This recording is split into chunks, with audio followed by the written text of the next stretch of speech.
मैं जयकृष्ण गोस्वामी एक किसान और नाग की कहानी सुनाने के लिए जा रहा हूँ। एक किसान था, वो पहाड़ी इलाके में उसका 2 एकड़ ज़मीन था। ज़मीन बंजर हो चुका था।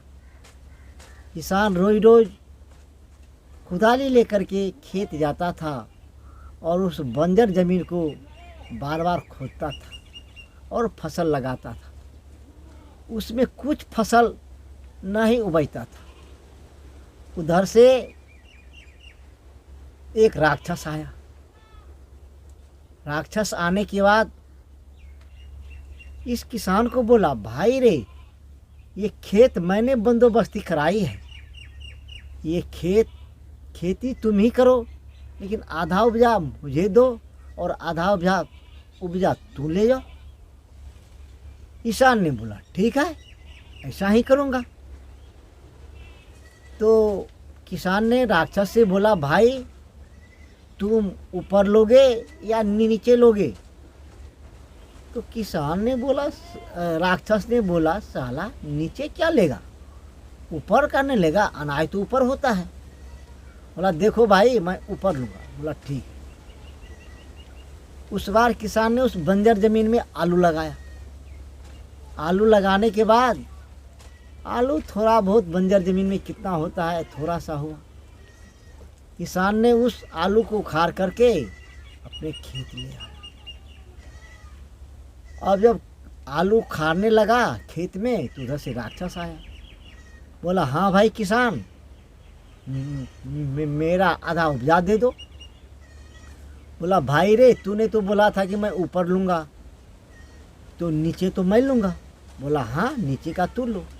वो नीचे तो आलू बैठा है, ऊपर में आलू का लत है, आलू का लत तू ले जाओ। राक्षस मूर्छित हो गया।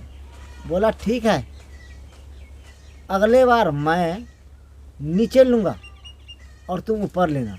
बोला, ठीक है। दूसरा बार किसान ने खेत में मकई लगाया। मकई जब लगाया किसान, तो मकई कोरा तमाया, पानी पटाया, खाद दिया। मकई का उपज हुआ, आधा अच्छा हुआ। अच्छा उपज होने के बाद जब फसल काटने का समय हुआ तो फिर राक्षस आया।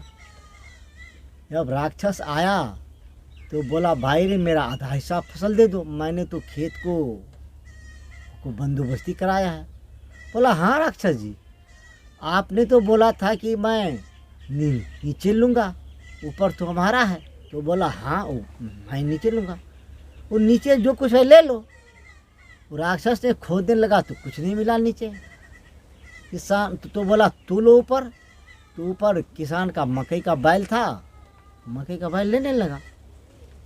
राक्षस ने मन ही मन सोचा, ये साला किसान बहुत जासूस है, इसे मैं सर्फ से क्यों न कटवा दूं, इसे मैं सर्फ से कटवा दूंगा, ये बेचारे मर जाएगा।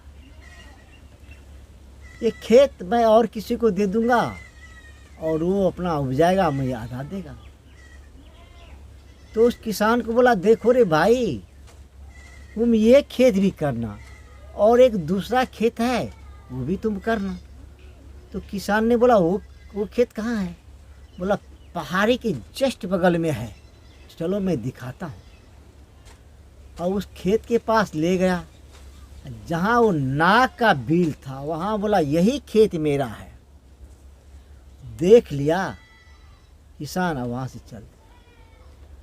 दूसरे दिन किसान कुदाली लेके आया और उसे खोदने लगा।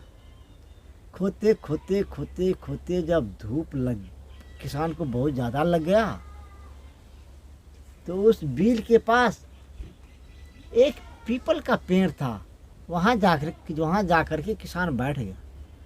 बैठने के बाद वो नाग निकला, फों फों फों करने लगा। तो किसान की नज़र उस नाग पे पड़ा। तो किसान ने हाथ जोड़ के बोला, हे नागराज, मैंने तो आपका कुछ नहीं बिगाड़ा है, आप मुझे छोड़ दे, मैं आपको प्रत्येक दिन दूध पिलाऊंगा। नागराज किसान का बात को मान गया, किसान को डसन नहीं किया और अपने बिल में घुस गया। दूसरे दिन किसान ने गाय दोहा और 1 किलो दूध लेके आया और उस बिल के सामने दूध को रख दिया। उधर से नाग निकला और दूध पी लिया। दूध पीने के बाद इसका दिल खुश हो गया। बस नाग ने क्या किया, एक सोने की असरफी उस किसान को दे दिया।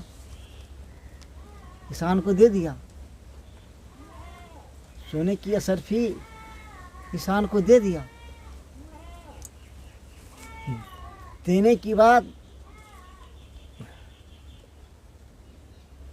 की बाद किसान असरफी लेकर के घर आ गया। अब प्रत्येक दिन का कहानी ये हो गया, तो किसान दूध लेके आता था और उस बिल के पास रखता था। रखने के बाद वो नाग निकलता था, दूध पी जाता था और एक असरफी दे देता था। किसान ये प्रतिक्रिया प्रतिदिन करना चालू कर दिया। धीरे धीरे किसान अमीर हो गया। अमीर होने के बाद एक दिन किसान के बहन के यहाँ से कोई समस्या आ गया, तो किसान को अपने बहन के यहाँ जाना पड़ा। किसान अपने लड़का को बोला, देखो रे, एक पहाड़ी में बिल है, उसमें एक नाग रहता है।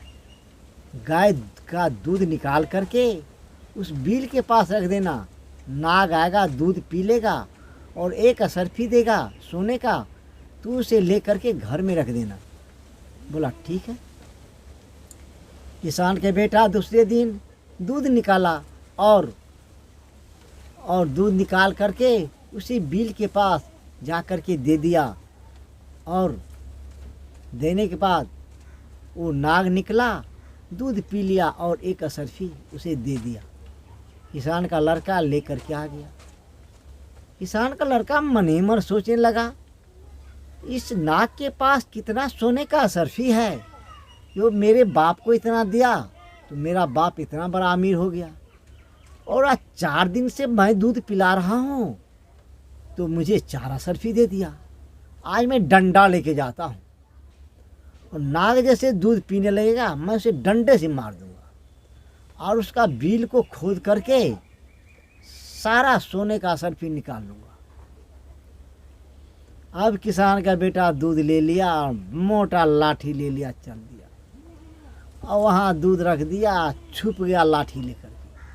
जैसे नाग निकला, दूध पीने लगा कि सराक लाठी मारा नाग को। एक लाठी से कुछ नहीं हुआ, नाग उछल करके किसान का बेटे को काट लिया। किसान का बेटा मर गया, नाग अपनी बिल में चला गया। अब सारे गांव में शोर मच गया कि किसान का बेटा को नाग काट लिया, मर गया। अब ये समाज किसान के बहन के यहाँ पहुँच गया, जो किसान का बेटा को नाग काट लिया और किसान का बेटा मर गया। अब वहाँ से किसान रोता धोता गिरता बजरता, गिरते पटकते वहाँ से दौड़ता हुआ आया।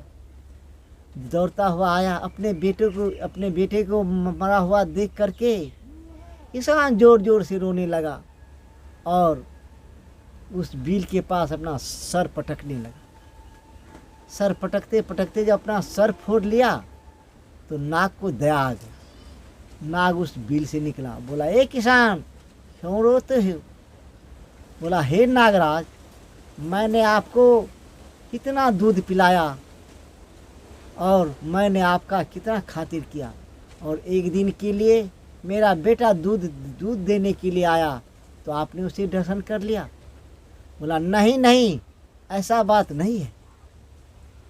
तेरा बेटा 4 दिन मुझे दूध पिलाने के लिए आया, मैंने 4 दिन दूध पिया और इसे 4 सोने का असरफी दिया।